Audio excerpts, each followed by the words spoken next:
오늘 말씀 열왕기하 4장 17절부터 끝절 44절 말씀까지 약간 깁니다. 제가 가진 성경으로 구약 성경 565페이지, 566페이지 정도 됩니다. 열왕기하 4장 17절부터 44절 말씀까지. 찾으신 줄 알고 저와 여러분이 한 절씩 번갈아 가면서 읽고 마지막 절 합독합니다. 제가 먼저 봉독하겠습니다. 여인이 과연 잉태하여 한 해가 지나 이때쯤에 엘리사가 여인에게 말한 대로 아들을 낳았더라.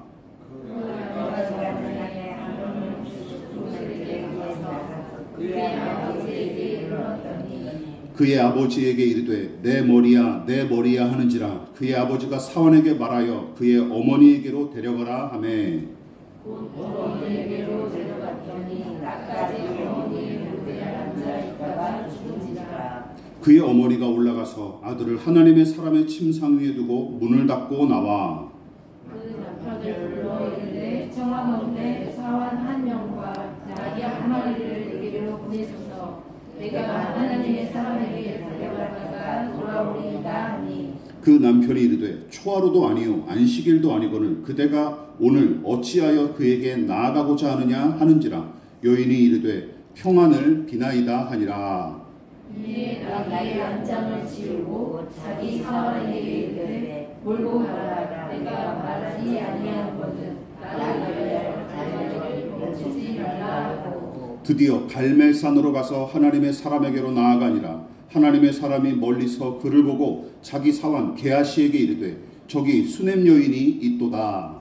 너는 달려가서 그를 맞아 이르기를 너는 평안하냐 내 남편이 평안하냐 아이가 평안하냐 하라 하였더니 여인이 대답하되 평안하다 하고 산에 이르러 하나님의 사람에게 나아가서 그 발을 아는지라. 게하시가 가까이 와서 그를 물리치고자 하매 하나님의 사람이 이르되 가만두라. 그의 영혼이 괴로워하지만은 여호와께서 내게 숨기시고 이르지 아니하셨도다 하니라. 여인이 이르되 내가 전에 아들을 두었더이까 나를 숨기지 말라고 내가 말하지 아니하리까. 엘리사가 게하시에게 이르되 내 허리를 묶고 내 지팡이를 손에 들고 가라. 사람을 만나거든 인사하지 말며 사람이 내게 인사할지라도 대답하지 말고 내 지팡이를 그 아이 얼굴에 놓으라 하는지라. 아이의 어머니가 이르되 여호와께서 살아계심과 당신의 영혼이 살아계심을 두고 맹세하노니 내가 당신을 떠나지 아니하리이다. 엘리사가 이에 일어나 여인을 따라가니라. 게하시가 그들보다 앞서가서 지팡이를 그 아이의 얼굴에 놓았으나 소리도 없고 듣지도 아니하는지라. 돌아와서 엘리사를 맞아 그에게 말하여 아이가 깨지 아니하였나이다 하니라. 엘리사가 집에 들어가니 아이가 죽었는데 자기의 침상에 눕혔는지라. 들어가서는 문을 닫으니 두 사람뿐이라. 엘리사가 여호와께 기도하고 아이 위에 올라 엎드려 자기 입을 그의 입에 자기 눈을 그의 눈에 자기 손을 그의 손에 대고 그의 몸에 엎드리니 아이의 살아 차차 따뜻하게 하더라. 엘리사가 내려서 집안에서 한번 이리저리 다니고 다시 아이 위에 올라 엎드리니 아이가 7번 재채기하고 눈을 뜨는지라. 엘리사가 게하시를 불러 저 수넴 여인을 불러오라 하니 곧 부르매 여인이 올라가니 엘리사가 이르되 내 아들을 데리고 와라 하니라. 여인이 들어가서 엘리사의 발 앞에서 땅에 엎드려 절하고 아들을 안고 나가니라. 엘리사가 다시 그날에 이르니 그 땅에 흉년이 들었는데 선지자의 제자들이 엘리사의 앞에 앉은지라. 엘리사가 자기 사환에게 이르되 큰 솥을 걸고 선지자의 제자들을 열려 물을 끓이라 하매 한 사람이 채소를 캐러 들에 나가 들 포도 덩굴을 만나 그것에서 들 호박을 따서 옷자락에 채워가지고 돌아와 썰어 국 끓이는 솥에 넣되 그들은 무엇인지 알지 못한지라. 이에 퍼다가 우리에게 주어 먹게 하였더니 우리가 국을 먹다가 그들이 외쳐 이르되 하나님의 사람이여 솥에 주님의 돌이 있나이다 하고 능히 먹지 못하는지라. 엘리사가 이르되 그러면 가루를 가져오라 하여 솥에 던지고 이르되 퍼다가 무리에게 주어 먹게 하라 하매 이에 솥 가운데 독이 없어지니라. 한 사람이 바알 산에서 들어와서 처음 만든 떡 곧 보리떡 20개와 또 자기를 담은 채소를 하나님의 사람에게 드리지라.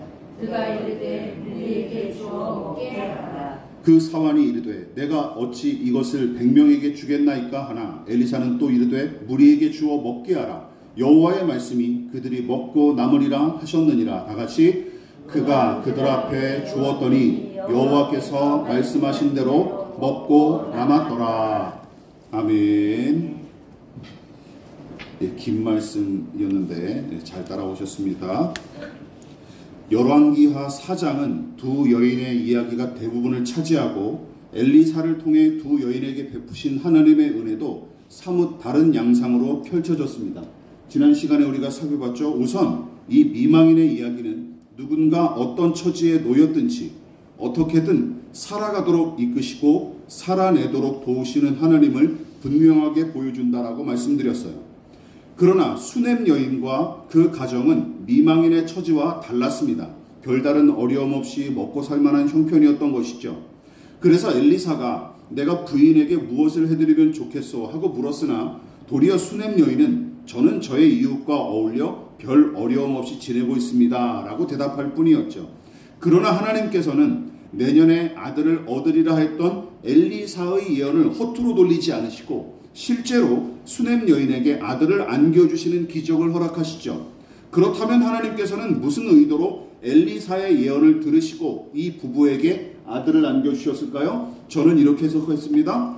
먹고 사는 정도로 만족하지 않고 사랑하는 인생으로 나아가게 하시려는 하나님의 의도가 이 이야기에 분명히 드러났다라고 말씀을 드렸어요.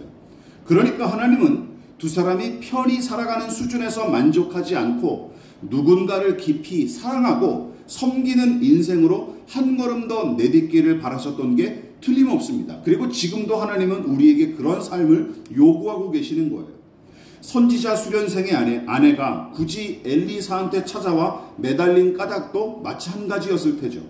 생계와 생존의 위협보다 종으로 팔려나가게 될 두 아들을 지키고 싶었던 마음이 더 크게 작용했을 테죠. 이처럼 하나님께서는 엘리사 선지자를 통해 두 여인이 살아가는 자리와 사랑하는 자리로 이끄셨고 지금도 미리 마련하신 그 두 개의 자리로 우리와 같은 믿음의 사람들을 이끌어가고 계시는 것입니다.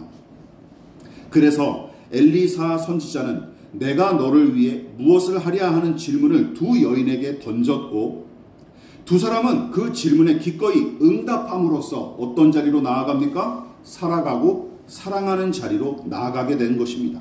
자, 지금도 그리고 앞으로도 하나님은 당신의 사람들을 살아가고 사랑하는 자리로 이끄실 것이며 신자는 누군가를 그 자리로 이끌고 함께할 사명을 부여받은 사람이라는 것을 우리가 잊지 말아야 합니다. 그래서 우리도 누군가를 살리고 사랑하는 일을 죽을 때까지 계속해야 된다는 것이죠.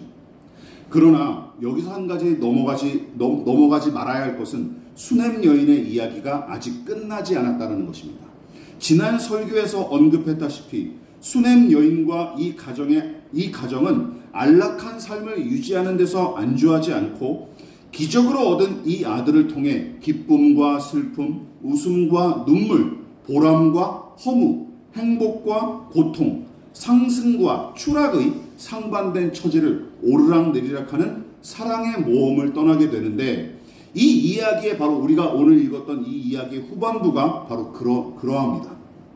오늘은 이 비극과 희극이 교차하는 수넴 여인의 나머지 이야기를 통해 은혜를 나눠보도록 하겠습니다. 자, 여러분에게 한번 상상해 보십시오. 만일 열왕기하 4장의 이야기가 오늘 우리가 읽었던 첫 번째 구절 17절에서 마무리됐다면 얼마나 좋았을까요? 그렇지 않습니까? 더할 나위 없었겠죠. 기적처럼 아들을 얻었다. 그리고 끝까지 해피엔딩으로 행복하게 살았다. 이렇게 마무리됐으면 얼마나 좋았을까요?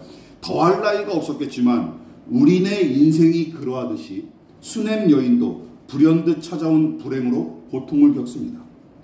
호사다마라 하지 않았습니까?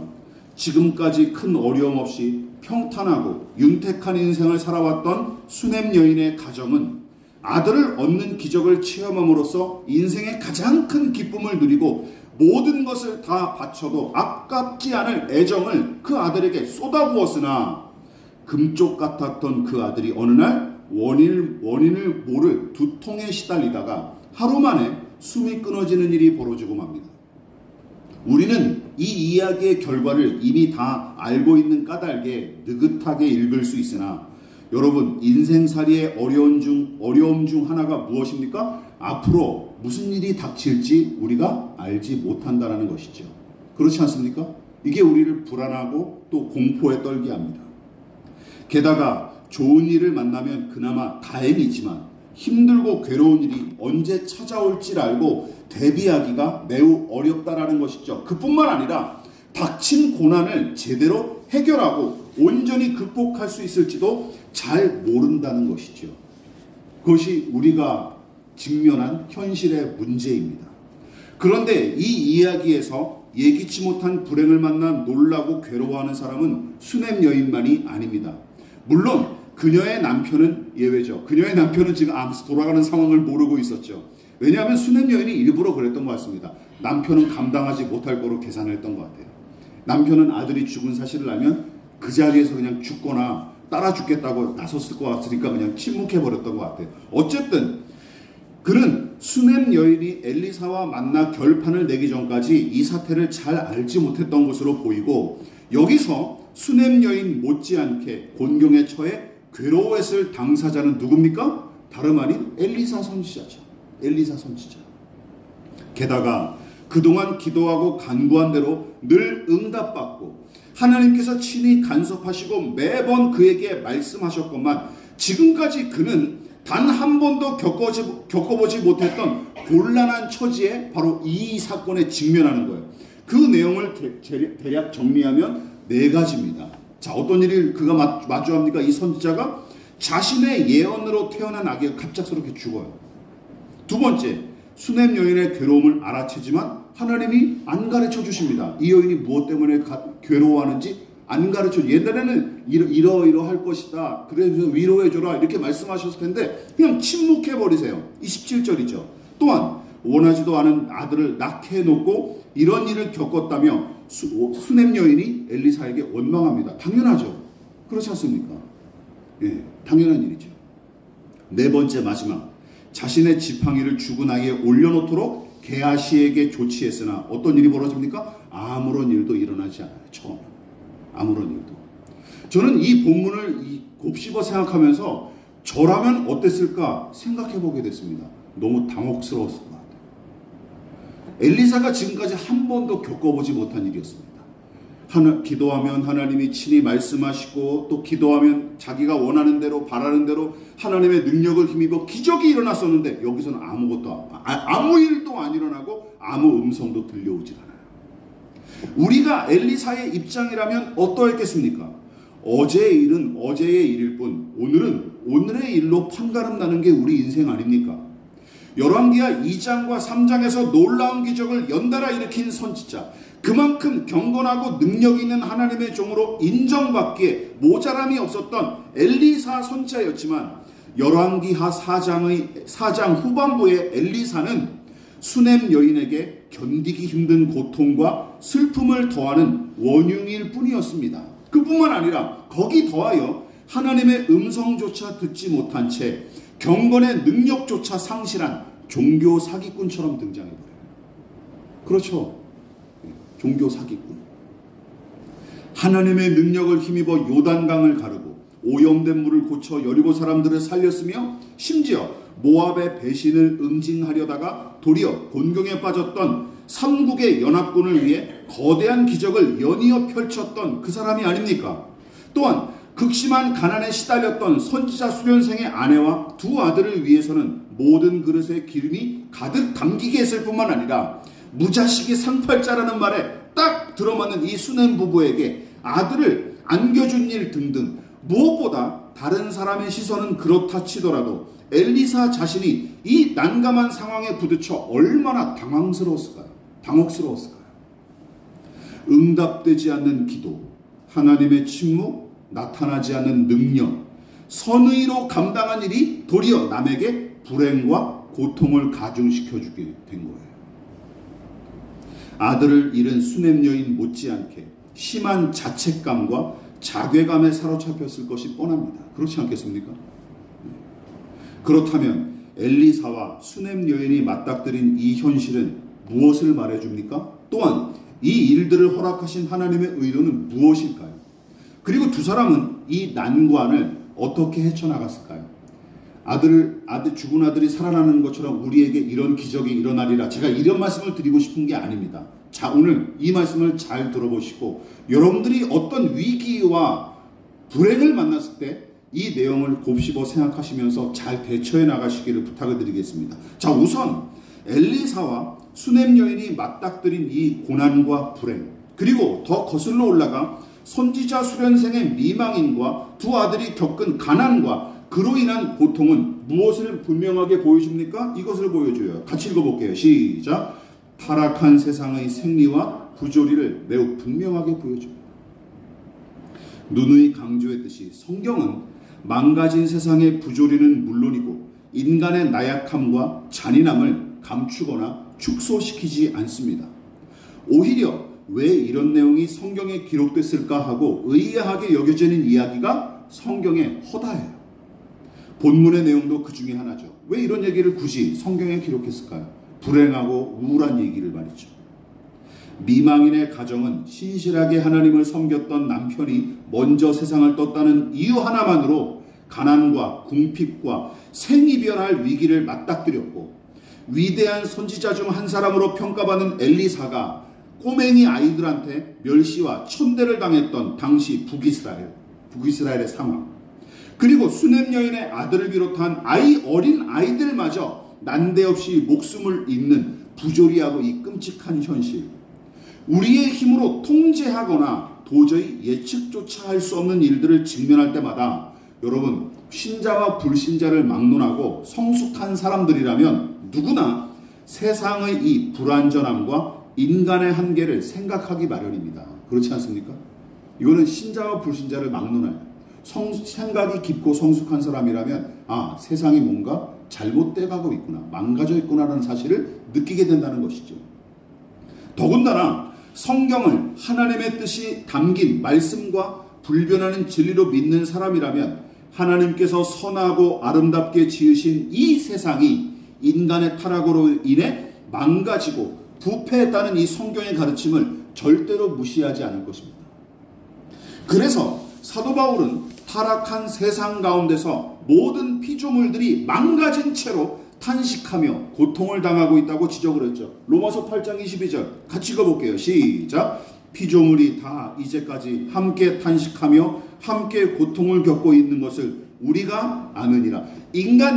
죄에 빠진 인간뿐만 아니라 우리 주변에 있는 숲과 나무와 물고기와 동물들도 다 뭐하고 있다는 거예요. 사도 바울은 탄식하고 있다. 이 망가진 세상에서 탄식하고 있다라고 지적하고 있습니다. 이 부분에서 누군가는 이렇게 생각할 수도 있겠죠. 하나님께서 선하고 아름답게 창조하신 이 세상과 사람을 왜 타락하고 망가지게끔 놔두셨을까? 그 허락하신 이유가 무엇인지 나는 잘 모르겠다라고 의문을 제기할 법도 합니다. 그런데 이 질문은 본문에도 고스란히 적용이 돼요. 잘 들어보십시오. 왜 하나님은 자식이 없어도 아무 탈 없이 지냈던 우리에게 굳이 아들을 낳게 하시더니 왜 이제는 그 아들의 생명을 거두어 가시고 우리에게는 큰 고통을 안겨주신 것일까라는 질문으로 바꿀 수 있습니다. 그러니까 본문의 수냄 여인과 우리를 포함한 성경의 독자들은 이렇게 생각하는 거죠. 차라리 아무것도 하지 않으면 아무 일도 일어나지 않을 텐데 하고 탄식하며 하나님을 탓하는 것입니다. 그러나 이해할 수 없는 고난과 부조리를 목격하거나 몸소 겪고 있는 신자들은 하나님을 탓하기보다는 타락한 인간의 생리와 망가진 세상을 직시하고 이렇게 생각하죠.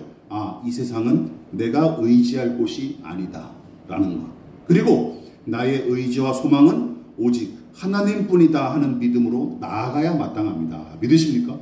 이것이 우리가 이 망가진 세상을 직시하고 붙잡아야 될 중심이라는 것이죠.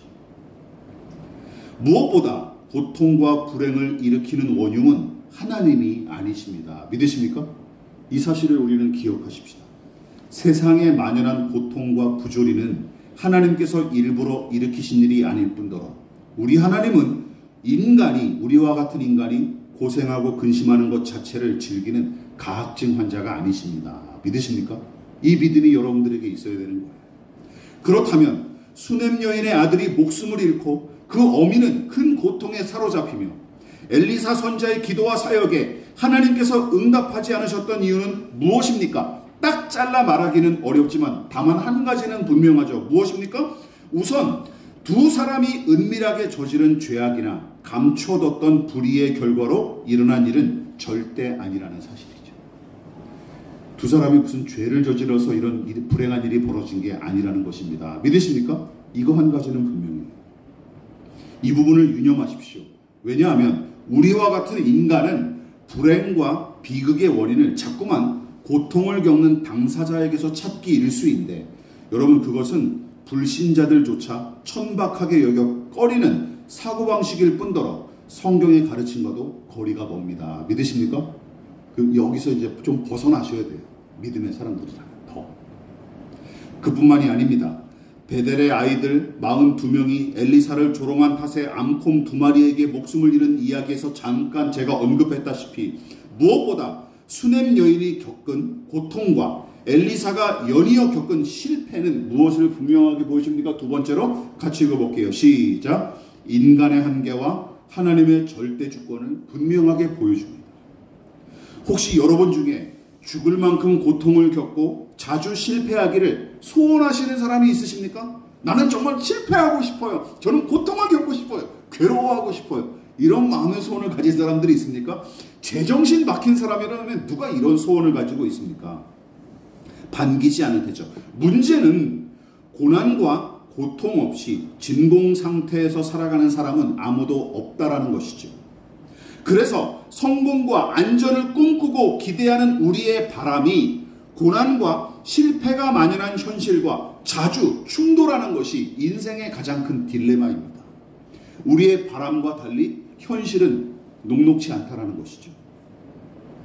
그럼에도 불구하고 고난과 실패 이후에 맺어지는 여러 유익이 있기는 한데 그 중 하나가 무엇입니까? 바로 우리 자신이 얼마나 유한한 존재인지 알게 할 뿐만 아니라 할 수 있는 것이 많은 만큼 할 수 없는 일도 많다는 사실을 우리는 무엇을 통해서 깨닫습니까? 고난을 통해서 깨닫게 된다는 것이죠. 인간이 얼마나 위대한 존재입니까? 지구 밖 우주에까지 우주선을 보내는 존재가 아닙니까? 그런데도 불구하고 우리는 어떤 존재예요? 할 수 없는 것이 또 너무나 많은 존재임을 잊어서는 안 되는 거예요. 근데 그것을 어떨 때 깨닫는 거예요? 고통과 고난을 만날 때 깨닫게 되는 거예요. 다시 말해 고난과 실패는 누구에게나 불쾌하고 괴로운 경험이지만 그것을 통해 인간은 자신의 한계를 고스란히 직면하게 되는데 모든 일이 자신의 소원과 바람대로 이루어지지 않는 이 현실을 가장 명확하게 깨닫게 해주는 사건이 바로 고난과 실패라는 것이죠. 그래서 시편의 기자가 고난당한 것이 내게 유익이라 라고 고백한 것이 바로 그 의미입니다. 그러나 신자는 거기서 더 나아가 우리 스스로 통제하지 못하고 해결할 수 없는 일을 만날 때마다 무엇을 생각해야 돼요? 하나님의 절대 주권을 생각하고 겸손해야 마땅합니다. 자, 이쯤에서 생각해 보십시오. 여러분 한번 가정해 보십시오. A와 B라는 사람이 있어요.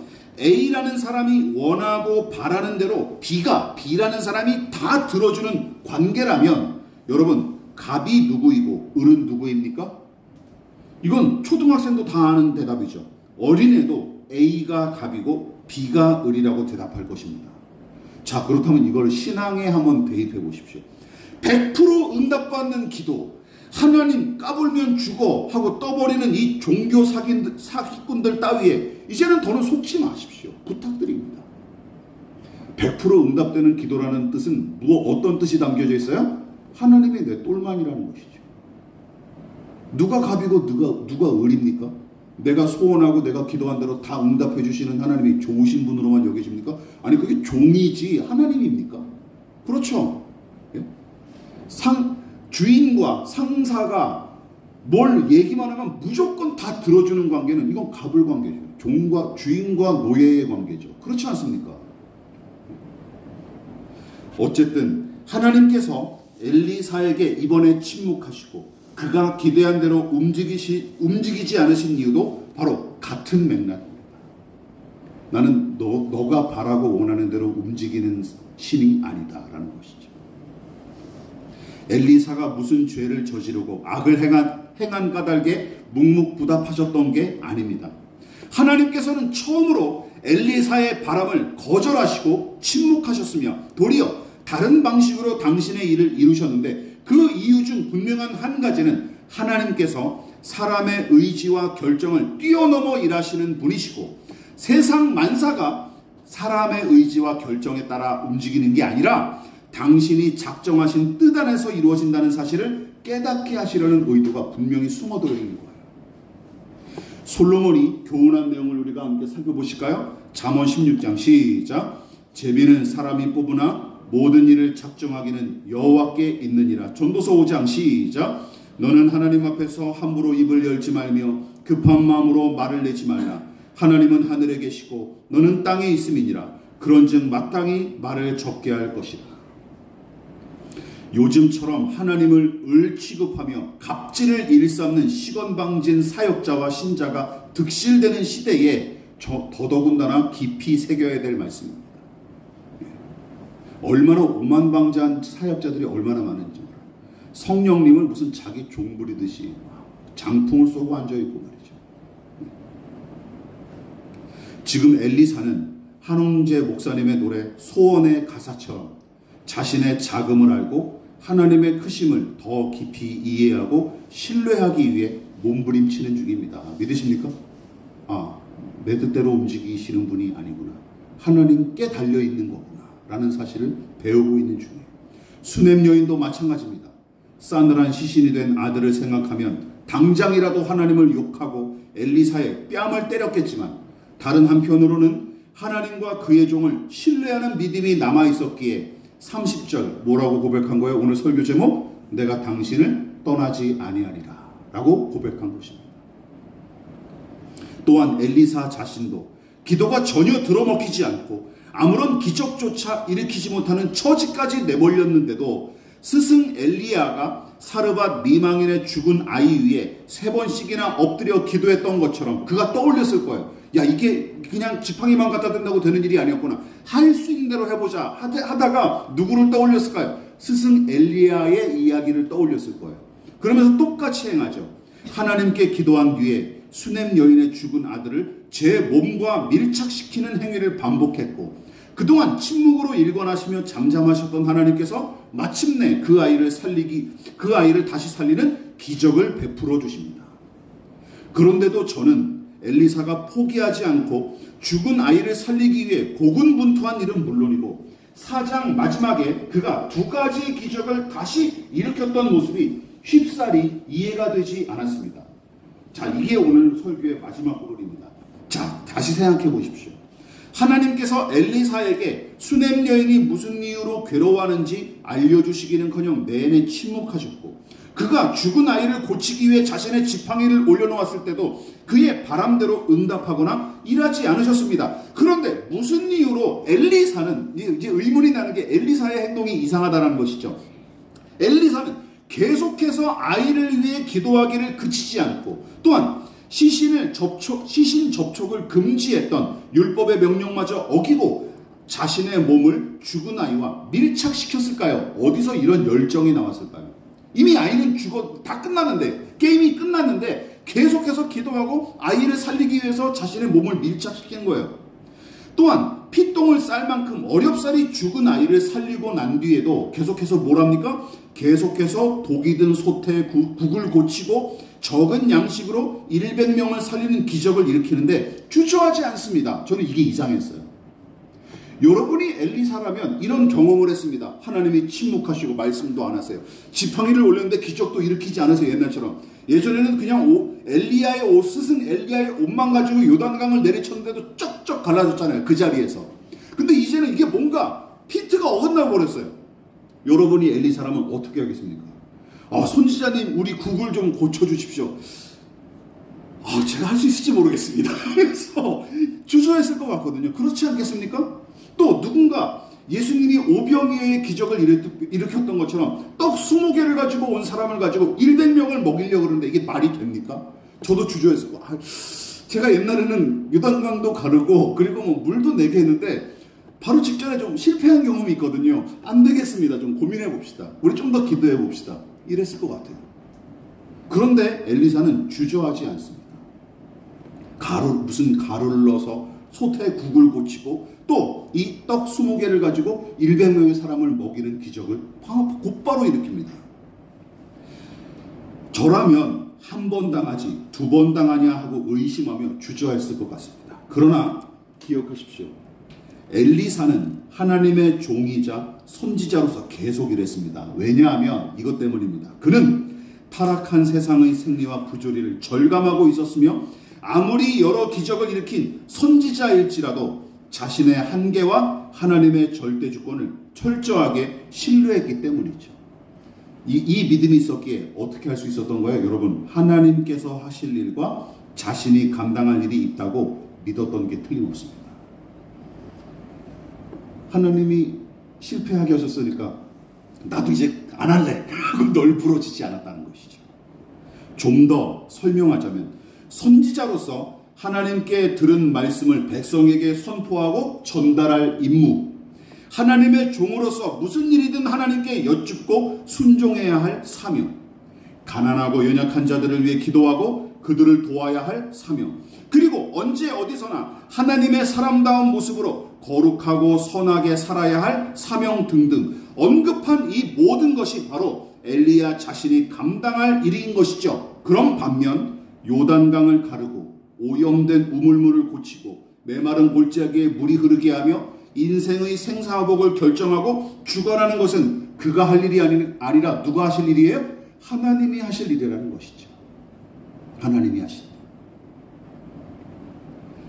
하나님께서 감당하실 일이고 오직 주님만 하실 수 있는 일임을 확신했기 때문에 최선을 다해 자신이 할 일을 감당했고 나머지는 하나님의 손에 맡길 수 있었던 것입니다.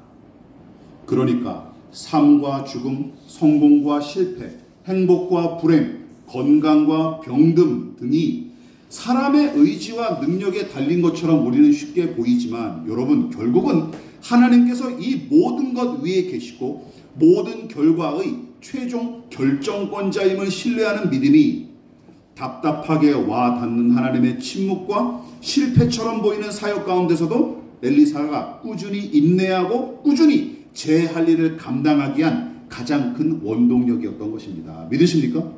결과는 하나님의 손에 달린 것이고 나는 나의 일을 할 뿐이다 라고 얘기한 것이죠. 그 믿음이 고난과 인내의 대명사로 널리 알려진 욥의 눈물겨운 신앙 고백에 잘 드러나 있습니다. 우리 마지막으로 한번 읽어볼까요? 자, 시작.